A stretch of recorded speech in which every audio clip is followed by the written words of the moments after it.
Hello students, today we will discuss about the classification of fungi.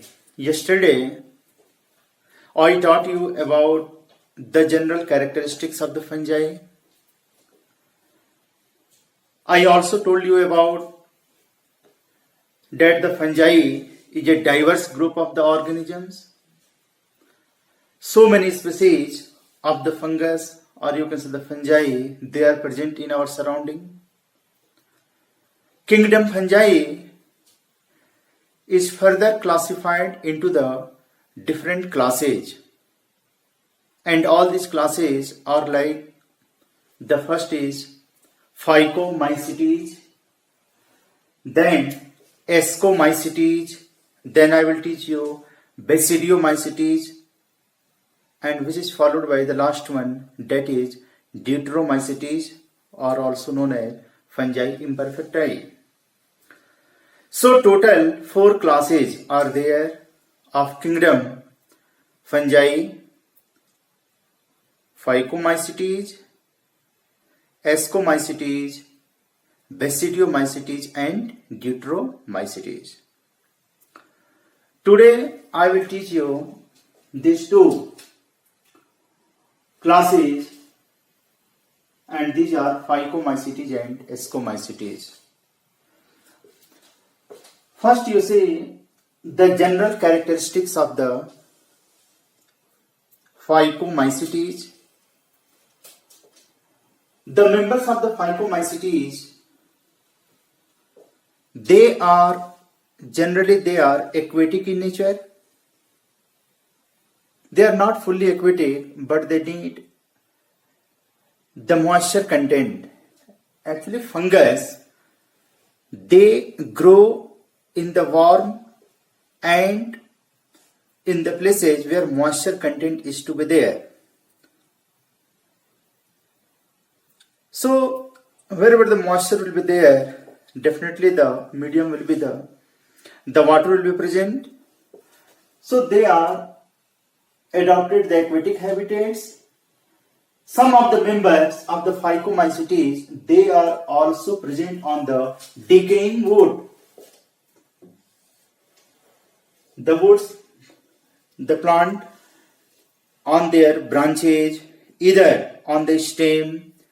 If the woods are going to be decayed, they may be present on the wood. Moist and damp places, I have already told, where the moist and dampy area is to present, some of the members they can also grow. And some of the members of the Phycomycetes, they are obligate parasite. Obligate parasite means they are 100% parasite. They take their food from the other living organisms, either they take from the plants, either from the animals. Obligate means they can't survive outside to the living body. So these are about the habitat of the members of the Phycomycetes. Even one member like braid mold, the braid mold is also a member of this class Phycomycetes. And as you know, the braid mold, that is Rhizopus, grows on the braid, means on the dead and decaying matters. Now the second feature is mycelium is aseptate and sinusitate. As I told you, the body of the fungus is known as mycelium. And here in the members of the Phycomycetes, the members of the Phycomycetes, their mycelium is aseptate and sinusitate. Aseptate means there is no septa, there is no cross wall, there is no septa, and that's why it is called aseptate. Septate means like this partition, but such type of partition are the septa is absent in the case of Phycomycetes. Therefore, the mycelium is aseptate, and because of the absence of the septa, the nucleus it becomes many, and the condition of the nucleus is multinucleate, and this multinucleate condition is also known as cenocytic condition. Just you keep in your mind, in all the aseptate mycelium, when the partition is absent or the septa is absent, all the cells, you can say all the cells, they mix together, and the body of the mycelium it becomes multinucleate. So whenever the mycelium will be the aseptate, definitely the condition of the nucleus will be multinucleate, and this multinucleate condition is also known as cenocytic condition. So the members of the Phycomycetes, the mycelium is aseptate and cenocytic. The mycelium may be branched also. In the case of Rhizopus, the mycelium is like this. This is aseptate, there is no septum. It is also multinucleate in condition, but in this case, in the bread mold, the mycelium is branched also. So mycelium may be aseptate, cenocytic, unbranched, this is unbranched, or maybe branched. Now, how the members of Phycomycetes they reproduce? They reproduce by zoospore, asexual and sexual methods both. They reproduce asexually either by zoospore formation or by aplanospore formation. You can see here, what is zoospore formation? The zoospore and aplanospore. The zoospores are the motile spores. The zoospores looks like this.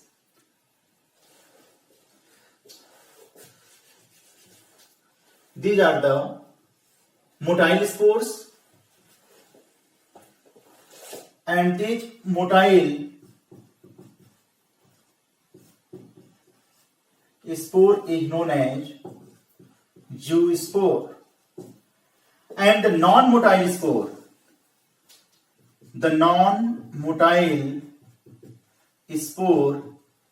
is known as aplanospore. So the members of Phycomycetes they reproduce either by zoospore formation or by aplanospore formation.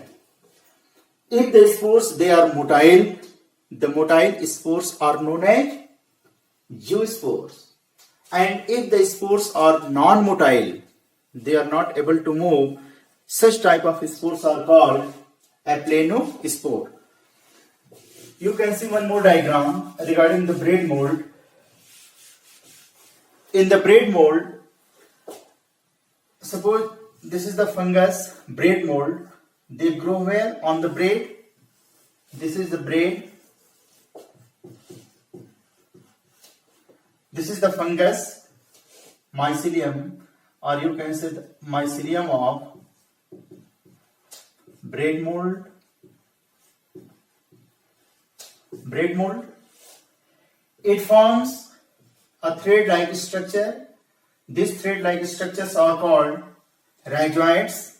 It takes the food from the bread, and this is the cenocytic condition. The mycelium, as I told you, is non-septate or aseptate. At the time of asexual reproduction, it forms an erect mycelium. This is called sporangiophore. The tip of the sporangiophore has a swollen structure, and this is called sporangium. And the sporangium, it produces so many minute spores. These are the spores. And what will be the nature of these spores? These spores are actually non-motile. You can say these are the aplanospores. When the wall of sporangium ruptures, these spores comes outside, and again each spore can produce the new body, new mycelium. This is the example of only bread mold, and as you know, the bread mold is a member of Phycomycetes, not given in detail in your NCERT book, but especially in bread mold, the asexual spores are called aplanospores. These spores are also known as sporangiospores. So overall, the members of the Phycomycetes, they reproduce either by zoospore formation or by aplanospore formation, and these two are the asexual spores in the case of Phycomycetes. Now, about how the members of Phycomycetes,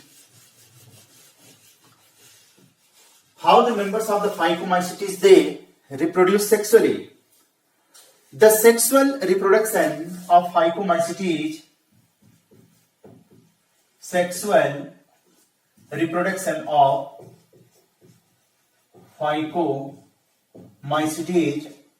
takes place by the three methods, and these are isogamous. The second one is the anisogamous, and the third one is the oogamous type. Please say here. What is isogamous? As you know, in the case of sexual mode of reproduction, the two gametes are required, and these are male and female gametes. The identical gametes, the mycelium can produce these two identical gametes. One act as the male and the another one act as the female. And these two gametes are identical in shape, and that's why they are said to be isogametes. And when they fuse together, they form zygote. Here we can use the term zygospore. It is diploid in nature, N and N. When these two fuse together, it forms 2N. Again the flagella get disappeared. This is also zygospore. Is there any difference between this diagram and this diagram? In this diagram, there is no flagella. This is zygospore, and zygospore again it can form the new mycelium. So in isogamous mode of reproduction, both the gametes are identical. The identical gametes, they are said to be isogametes, and the mode of the reproduction is isogamous. For the gametes, we use the term isogametes and isogametes, but the mode of reproduction, when these two isogametes are fused together to form the zygospore, such type of reproduction is called isogamous type of sexual reproduction. What is anisogamous type of sexual reproduction? In an anisogamous type of reproduction, both the gametes are non-identical, and these non-identical gametes are known as anisogametes. You can see these two gametes are not alike. Both they are non-identical. One is smaller in size. It is said to be the male gamete, the sign of the male gamete is plus, and this is the female gamete, the sign is minus. And both the gametes, they are collectively known as anisogametes, or you can say the non-identical gametes. The smaller one is the male gamete and the bigger one is the female gamete, and when the smaller and bigger, these two gametes are fused together, again these two gametes, they form zygospore. When both they fuse together, NN, it diploid zygospore, and then again zygospore can produce the new mycelium, new body. But in both of the cases, in isogametes, in isogamous, as well as in anisogamous, in both of the cases, the gametes are flagellated. They are motile. Here I have drawn here the flagella. Here either it is isogametes or anisogametes. In both of the cases, the flagella are present, and that's why these gametes are motile. Now one more, that is oogamous. The third one is the oogamous type. What is oogamous type? In oogamous type, one gamete is, the female gamete is non-motile. Non-motile gamete, this is the female, and the smaller one, this is the male gamete, which is motile. Male gamete, and these gametes are called oogametes, and the mode of reproduction is called oogamous. Again both they fuse together to form zygospore, and zygospore can produce the new organism or the new mycelium.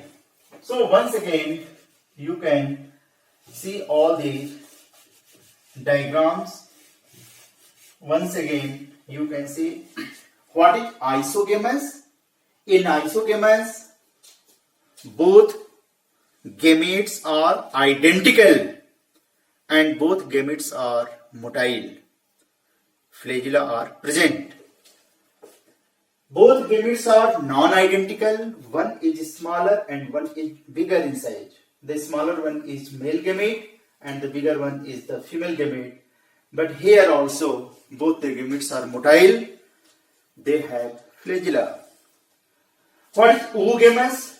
In oogamous, both gametes are non-identical. One is smaller and one is bigger, but the smaller one is flagellated, is motile, and the bigger one is non-motile.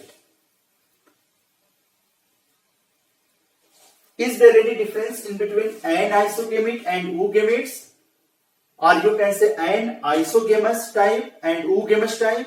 Yes, there is a difference. Here both the gametes are flagellated, but here only the male gamete is flagellated and female gamete is non-flagellated, is stationary, it is fixed. Only the male gamete from the male body, male mycelium, goes towards the female gamete for the process of fertilization. This is the difference. So these are the characteristics of the class. The first one, Phycomycetes. Once again, you just learn all these characteristics, what I told you about. The members of the Phycomycetes, they are aquatic in nature. They also present in the dead and decaying woods. They may be present in the moisture and damp places. And some of the members, they live as a parasite, and that is obligate parasite, means only they survive inside the living body, they do not survive outside to the living body. The members of the Phycomycetes, What is the nature of their body? They are aseptate, may be unbranched or may be branched. And what is the condition of nucleus? When the mycelium is without septum, without wall, definitely the mycelium will be cenocytic. Cenocytic means the multinucleate condition of the mycelium. If the same mycelium is containing so many nuclei, this condition of the mycelium is called multinucleate, and multinucleate condition is found in this case in the member of Phycomycetes. What is the mode of reproduction? The Phycomycetes, the members of the Phycomycetes, they reproduce either by asexual method or by asexual and sexual methods both. Asexual reproduction takes place by zoospore formation or by aplanospore formation. Zoospores and aplanospore, there is a difference. The zoospores are motile spores, while aplanospores, they are non-motile spores. Some of the members, they reproduce by zoospore formation. Some of the members, they produce aplanospores. Now, about the sexual method, the sexual reproduction may be isogamous, anisogamous, and oogamous. As I told you, in isogamous, both the gametes, they are identical and flagellated. In anisogamous, both the gametes, they are non-identical, but both they are flagellated. In oogamous, both they are non-identical, but one is flagellated and another one is non-flagellated. The bigger one is the female gamete, the smaller one is the male gamete. So these all are about the general characteristics of class Phycomycetes. In the NCERT book, whatsoever the characteristics I discussed today, all these headings or the characteristics have been given. You please note down from there and you can learn about the characteristics of all these classes. Now let us start the second one about the Ascomycetes.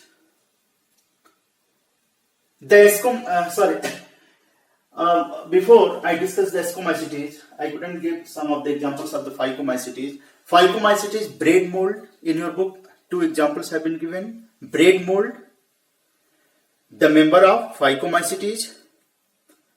The scientific name of the braid mold is Rhizopus. And one more example is given in your book, that is Albugo. Albugo, and Albugo is a parasitic fungus, and Albugo infects the mustard plant. It causes the disease in this plant. The Albugo is a parasitic fungus and braid mold is a saprophytic fungus, and these 2 examples have been given from the Phycomycetes. Now, Ascomycetes. The Ascomycetes, they are, all the members of the Ascomycetes, they are also known as sac fungi. SAC, I have written here, sac fungi. Why they are said to be the sac fungi? In Ascomycetes, the ascus is formed. You will see later on, a sac-like structure is formed, a fruiting body that is sac-like structure, and this is called ascus. So because of the formation of ascus, ascus is a sac-like structure, and so many ascus later on they fuse together to form a fruiting body, and that is called ascocarp. So ascus or the sac-like structure, so many ascus they are present, and the group of the ascus, the group of the ascus is called ascocarp. not given in detail in class 11, but overall, why the name Ascomycetes has been given, why it is said to be the sac fungi. So because of the formation of this sac, the bag-like structure, the sac-like structure, because of the formation of ascus, the members are said to be Ascomycetes. They also produce a fruiting body. Such type of fruiting body is not produced in the members of Phycomycetes. But here, in sexual mode of reproduction, the members of Ascomycetes, they form a fruit-like structure, and this is called ascocarp. Inside the ascocarp, so many ascus, they are present, and because of the formation of ascocarp, they produce later on very minute ascospores, and each ascospore can produce the new mycelium. Ascospores are the sexual spores of this member. So let us start from the first one. The members of Ascomycetes, they are also known as sac fungi. Second, they may be unicellular or may be multicellular. Earlier, the yeast shows all the characteristics of this class Ascomycetes, but as earlier I told you, because of unicellular nature, in some of the book, the yeast has been placed into the protista, but overall, the yeast is a member of Ascomycetes, and yeast is unicellular. The multicellular, the body ranges from unicellular up to the multicellular. And penicillium, you all are familiar with the penicillium. That penicillium was the first fungus from which the penicillin was isolated, extracted by Alexander Fleming. And penicillium, this fungus, belongs to the class Ascomycetes. The Ascomycetes, the members of Ascomycetes, they are saprophytic, or they may be decomposers, they may be parasitic, or may be coprophilous. Saprophytic, as you know, if the fungus they derive, they obtain their food from dead and decaying matters, from the rotten materials, they are saprophytic. For example, penicillium. Penicillium can grow on the dead and decaying matters. On the waste materials, they can grow. Dead organic materials, the penicillium can grow. It can also grow on the sugary substances also. The penicillium, then some of the members of the Ascomycetes, they act as the decomposers. Decomposers also a type of saprophytic fungus. The decomposers, because they help to degrade the dead organic remains into the smaller particles. They help in the process of recycling of the matter in the biogeochemical cycle. So some members, they act as the decomposers.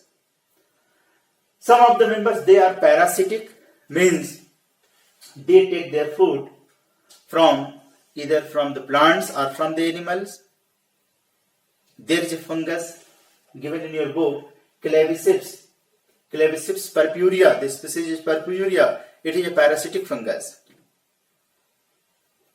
And some, they grow on the dung, animal dung, and the fungus, those who grow on the dung, cattle dung, they are known as coprophilous. So as per their habitat is concerned, I have already written here. All these points I have taken from your NCERT book. You can write down the nature of the fungus. They may be saprophytic, may be decomposers, may be parasitic, may be coprophilous. Now, what's about the nature of the mycelium? Here, the mycelium is branched and septate. The mycelium is branched. There is no unbranched mycelium. Branched mycelium is there. And it's very, very important. The mycelium is septate. As I told you about the members of the phycomycetes, their mycelium were unbranched. Were unbranched or branched, but they were non-septate, aseptate. But here, septa is present. This partition is there. So many cross walls are there, and because of this septa, the cell, it becomes uninucleate. So you can write here mycelium is septate. You can write here branched, and because of septa formation, the whole body, it becomes cell-like structure, and inside the individual cell there is one nucleus also, branched and uninucleate. Here the condition is not multinucleate. Now we are going to consider the whole mycelium into the different cells, and each cell has a single nucleus, and that's why the nature of the mycelium is uninucleate. How they reproduce? The asexual reproduction takes place by conidia formation. What is conidia? During the process of asexual reproduction, the mycelium, it forms an erect mycelium, and this erect mycelium is called conidiophore, and the tip of the conidiophore, this tip of the conidiophore gradually breaks down. The individual is called conidium. Conidia is the plural form. These are the conidia. And each conidia, or you can say the conidium, it again forms the new mycelium, new body.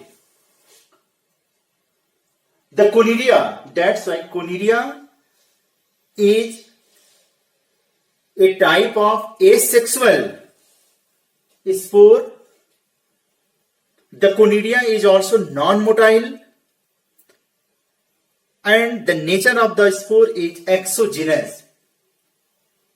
I drawn the diagram of bread mold also. In bread mold, I told you about that all the spores, the aplanospores, or you can say this non-motile, but they all aplanospores, they are produced in the case of bread mold inside the sporangium. So in the members of, you can say, phycomycetes, the spores, either they were the zoospores or aplanospores, all these spores, they are endogenous spores. Endogenous means they are produced inside the sporangium, inside the sac. But here conidia is well exposed. Conidia is not surrounded by any covering. As in the bread mold, I told you that these spores are present where? Inside the sac, inside the sporangium.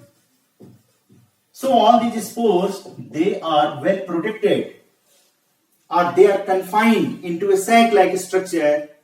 But here the conidia, they are not surrounded by any protective layer, any covering, any sac. They are well exposed, and that's why the conidia is what kind of the spore? Exogenous.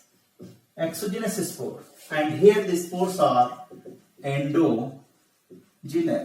Endogenous means they are produced inside the sac, inside the sporangium, inside the bag. But here the spores, they are exposed, they are not enclosed by any sac or any sporangium. That's why they are exogenous. So conidia, you can also observe conidia whenever you will perform the experiments, I will show you the slide, permanent slide of penicillium, and you can observe the structure of conidia in penicillium. The sexual spores are called ascospores. As I told you that in the case of ascomycetes, the members, they produce the sexual spores. Here the sexual spores, how they are formed, the two reproductive organs. In the case of penicillium, the male sex organ is called, you can see the diagram, this is the female sex organ, this is called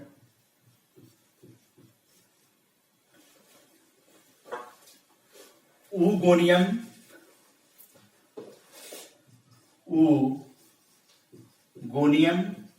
and the male sex organ is called antheridium. These two sex organs, they are present in the case of ascomycetes. The male sex organ is called antheridium and the female sex organ is called oogonium. And both the sex organs, they fuse together. And this fusion is called gametangial contact. You can see here that the antheridium, it comes closer to the oogonium. It transfers the male gamete from antheridium to the female gamete. It can be transferred from male to the female gamete. Inside the female gamete, it fuses with the egg to form zygote. The zygote, it later forms the ascospores. The fruiting bodies are formed. So all these spores, you can say the ascospores are the product of the zygote. After the fusion, after the process of fertilization, the zygote forms ascospores. These ascospores, then again the fruiting bodies are also formed. The fruiting bodies are called ascocarp. So in the case of ascomycetes, the fruiting bodies is known as ascocarp and the sexual spores are known as ascospores.